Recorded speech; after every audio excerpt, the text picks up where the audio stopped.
All right, guys, today we're gonna make a sugar-free keto bundt cake. So here's what we got to do. All right, so the ingredients being used, we got butter, egg, sour cream, cream cheese, almond milk, gluten-free coconut flour, gluten-free almond flour. We got some Splenda, some salt, vanilla, and baking powder. All right, first thing we're gonna do is preheat the oven, 325.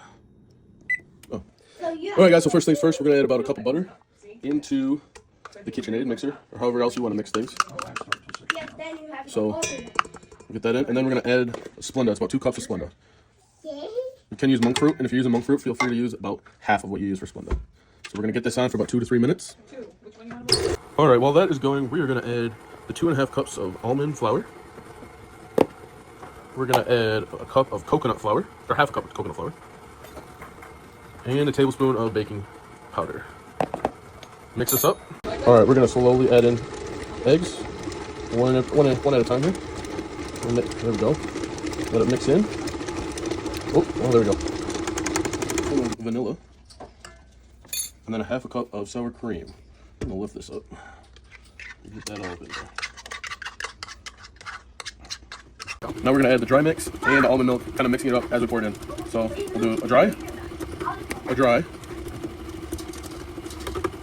a little bit of milk. Repeat that until all done.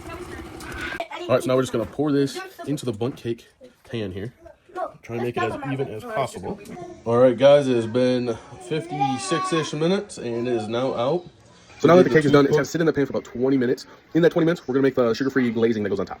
To make our icing, we got cream cheese, some vanilla, some Splenda, 2 cups, and some half and half. Now, all right, we're gonna beat in 1 ounce of cream cheese, 2 cups of the Splenda, half a teaspoon of vanilla. Now it says to kind of add in the cream slowly. It's only 2 tablespoons. All right, here goes the moment of truth. Let's flip it on over. Here we go. Uh-oh. Oh, look at that. Look at that. It's a little golden. It's not the most beautiful, but, you know, we just kind of scoop the frosting on there and spread it around. We'll get this tasting a little bit. We did cut this into 12 slices. With it being 12 slices, it's about 330 calories and only 4 grams of net carbs. 8 total, 4 grams of fiber, so 4 net carbs. So we'll see how it tastes. All right, guys. Let's get that first bite.